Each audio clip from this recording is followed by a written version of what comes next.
And in today's tutorial, it happens to be the last class we have on YouTube on the course KHE205. We're going to call it wrap the course tonight. So sit tight, pay attention. It's going to be less of writing and more of explanation. With this being said, let's go straight into it. Okay. So we have KHE205. And we are taking our bearing from what it means by shock. Now, like I said in our respective classes, like I usually say, I'm not a medical practitioner. All right, all the things we are doing on this course, all right, during these classes, especially this KHE205, which is in line with medical, is according to our study material, all right, given by the institution which we are doing tutorials for students. So please note that everything we're going to be taking in this class is based on the material, the course material from National University of Nigeria and from research from Google and other online and from Google basically to put things together and to make all this understandable for our students. So please note that. So now, according to what we have here, we have shock. Okay. Now, what is the meaning of shock? And when you hear the word shock, what comes in mind? Shock is said to be the most commonly, all right, to mean life-threatening, all right, or failure of adequate oxygen delivery to the tissue. Now, when you hear shock, I believe it's something that is not new to us. You've heard of this, you might have heard of this before now. All right, one thing you need to understand, when somebody is engulfed in a shock, okay, at that moment, what has led to that situation or that predicament is seen as no other thing than the failure of adequate oxygen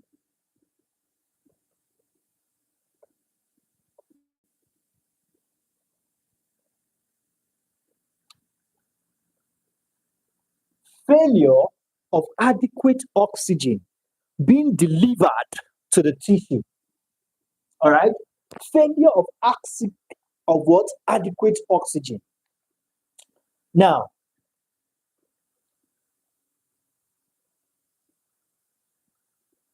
shock is the failure. All right, like I said earlier, shock has to do with the failure of the circulatory system. All right, let's break this down. Circulatory system. The failure of the circulatory system to what? To supply sufficient blood. To supply sufficient blood. When there is failure in the process of the circulatory system in the supply of blood to the peripheral tissue to meet the basic metabolic requirement for oxygen and nutrients, all right, and incomplete removal of metabolic waste from the affected tissue. If this happens, one is engulfed in a shock. Now, the term shock does not indicate a single entity, all right? It does not indicate a single entity. Rather, a complex what? A complex state which may occur as a result of many factors. All right. So one thing cannot be tied to that called shock. It is a factor it is caused by many other things. Are we together? Now, initial symptoms of shock may include weakness, fast heartbeat. All right. The initial symptoms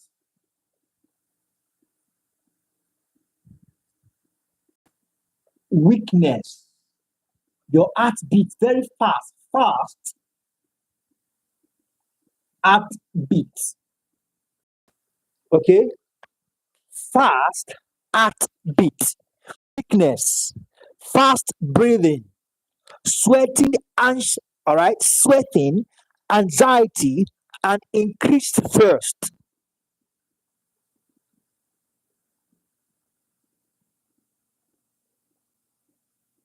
Sweating,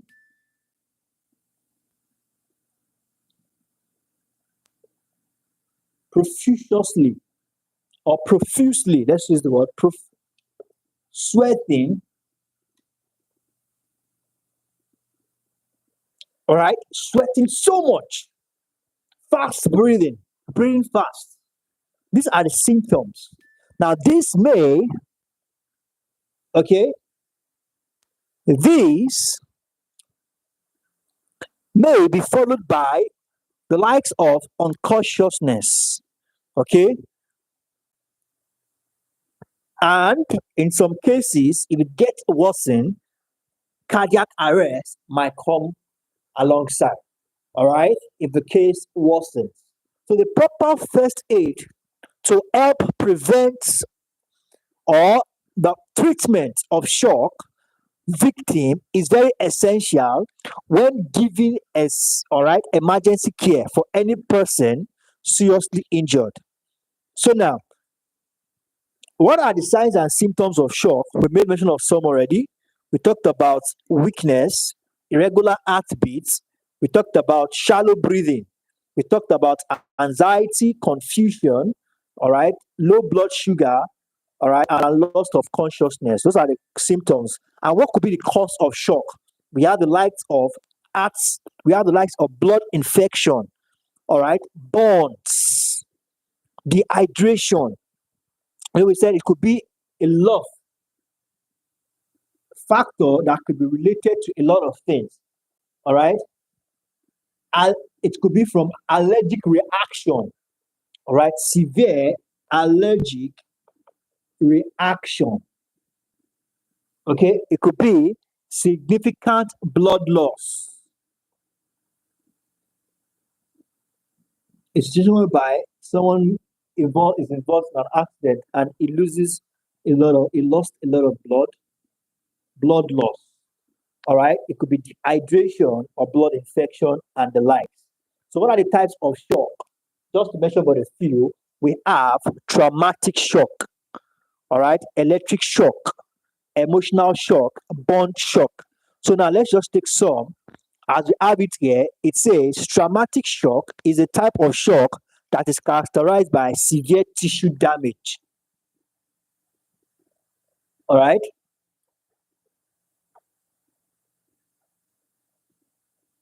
Caused by severe tissue. All right. Severe tissue damage. So we have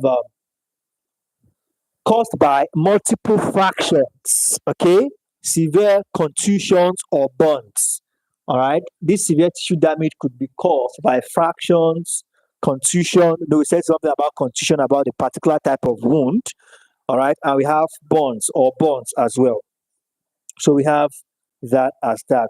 So let's go straight ahead to what we call, all right, fraction. Okay, so when we say fraction, what are we talking about? Okay, now a fracture,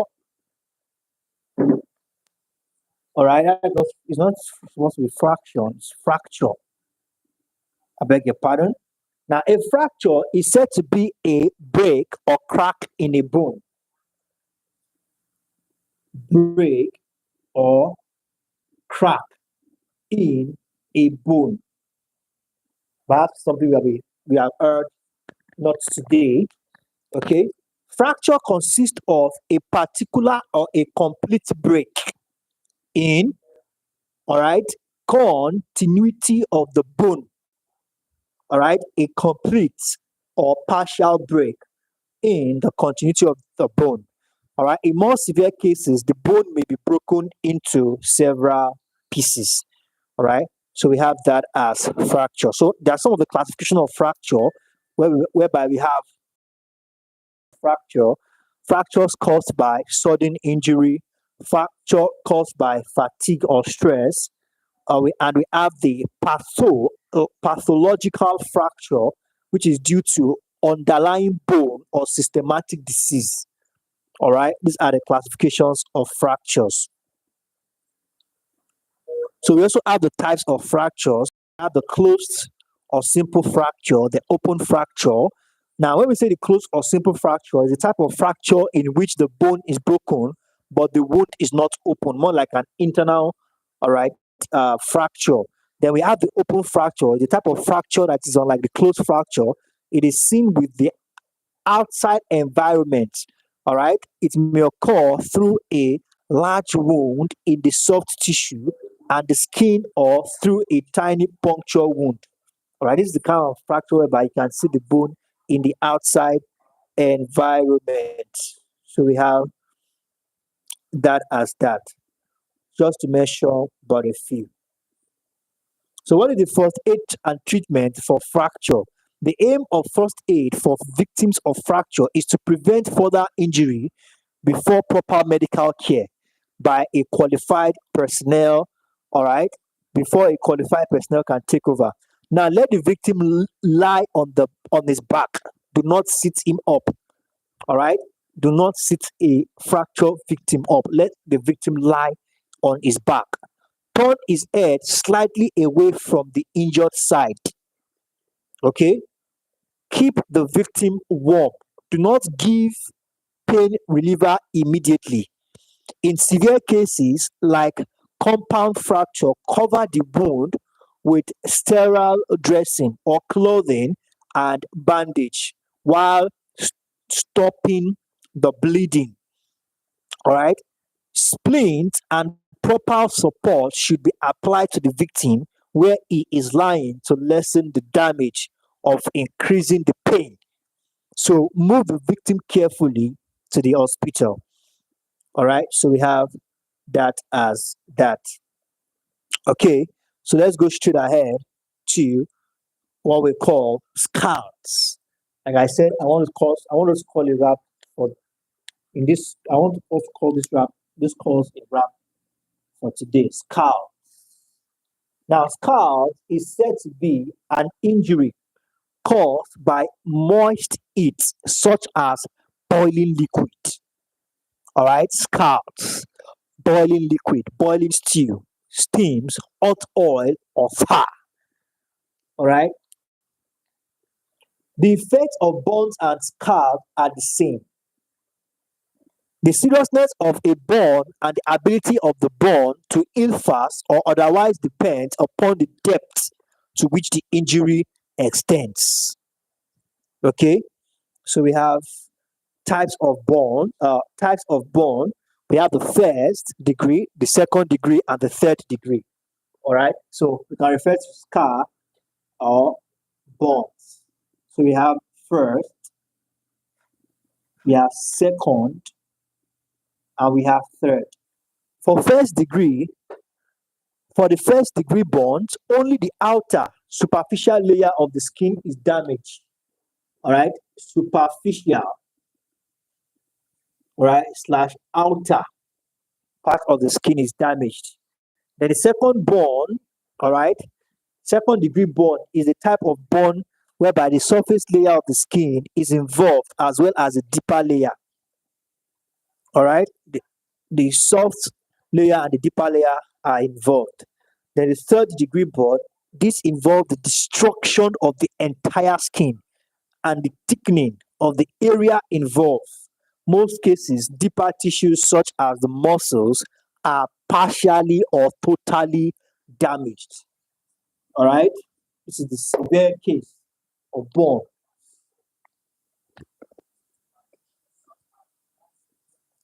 So we have surface layer and deeper layer. of the skin is involved. But this, the entire, all right, layer slash muscles are partially or entirely damaged. So we have that as that. Okay. So very quickly, before we call it wrap for this class, let's talk about what it means by poison. All right. That'll be the last topic we are taking for tonight.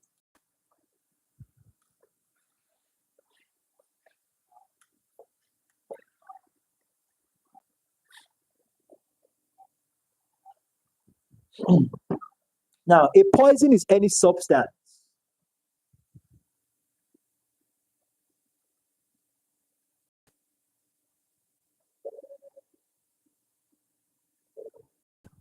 any substance which, when introduced into the body or absorbed by a living organism, either injures health or destroys life.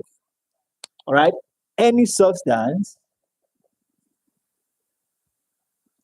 when taken into the body, all right, or absorbed, all right, or absorbed by a living organism, all right, by living organism, either injures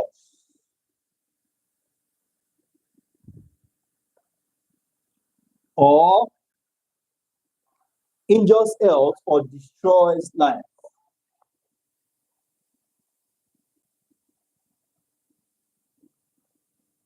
Destroys life. So the action of poison can be slow or fast depending on the potency or the quality that is ingested or absorbed into the body. A poison can either be swallowed in form of solid, liquid, or powder by way of the mouth or injected into the body in liquid or inhaled into the lungs. So what are the causes? A person may be poisoned accidentally, all right? And this is the case of children drinking the likes of kerosene or petrol. All right, that's why it's usually advised, or taking drugs that they are not supposed to take, that dangerous things should be kept away where children are, should be kept far from their reach. And we also have the likes of adults and teenagers, they may take it deliberately. All right. We also have some people who are, all right, it could be by their opposition parties or by their antagonists, they can be poisoned as well, their drinks or their food. All right. So we have that as that. So examples of poison that can be swallowed that goes through the mouth, the likes of um, paint solvents, the likes of antiseptics, all right, the likes of plant sprays and the likes, all right, just to mention but a few. All right, we have poisons that are also inhaled. A person can be poisoned by inhaling poisonous gas or vapors, and the effects can be just as fatal as swallowing poison. Most common poisonous gas in carbon monoxide, which, all right, most poisonous gas are in carbon monoxide, which is a product of incomplete combustion of any carbon containing material, which is otherwise known as fuel, used by standard engine, cooking gas, or heating appliances. All right. We also have furnace, water heaters, refrigerators, petroleum engine, and most common sources of carbon monoxide poisoning. All right. So we have that as that. Okay. Now let's go straight to, we've talked about poison through inhaling and through swallowing, and one can as well be poisoning from the bites of certain insects.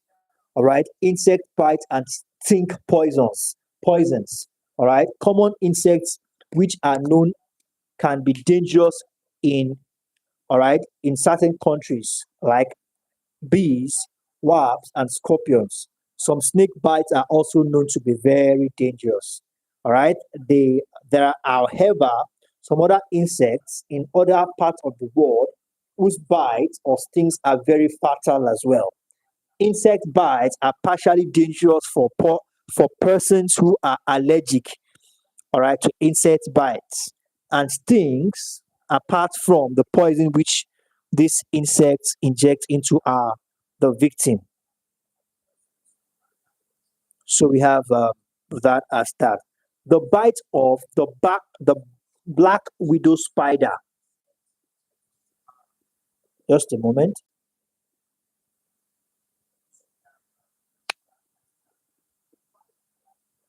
Okay,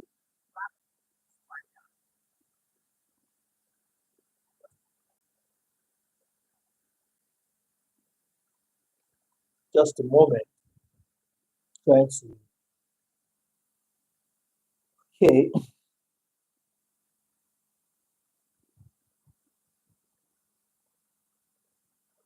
Now it says here that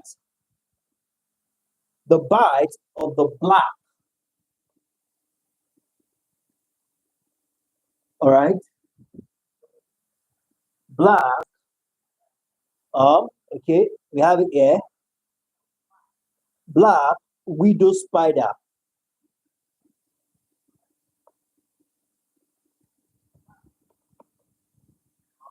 Okay, inject a toxic venom into the body of the victim.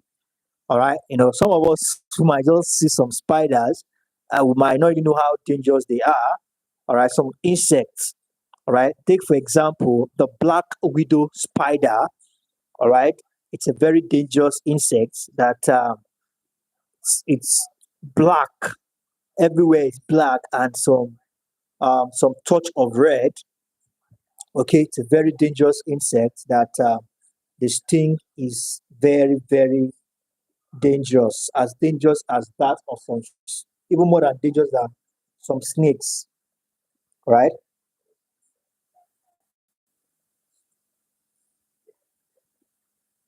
Okay, so it says here, inject some toxic venom into the body of the victim. This causes various neurological disorder.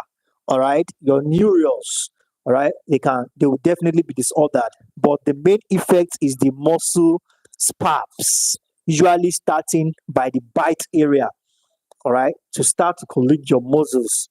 All right, complete recovery of a previously healthy victim takes place within weeks. All right, so we have treatment for special poisons. All right, okay. So what are the treatment for poisons? They are categorized here.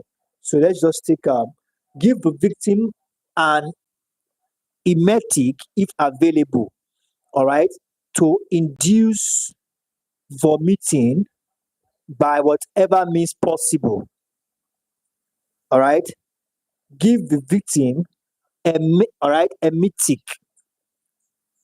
All right, a medicine, all right, which causes vomiting, emetic, so that the person can vomit whatever it is that has entered into the body system. All right, give the person emetic if available, in order to induce, to make happen whatever that can vomit, whatever it is that have been in the system. Apply artificial respiration as necessary. Remove victim, all right, to hospital as soon as possible. All right. Thank you very much, everyone. So this is what we'll call a wrap here for today. I will call it a wrap for the course KHE205 as we move to other course completely by next week. Okay. For those of us who are new to the stream, let's go to smash like button, subscribe to the channel, and also do well to sign up for our private classes where we walk you through all your courses throughout the semester. Visit our website today, www.com, and use the WhatsApp button on the top right hand corner. Do have a wonderful evening and bye for now.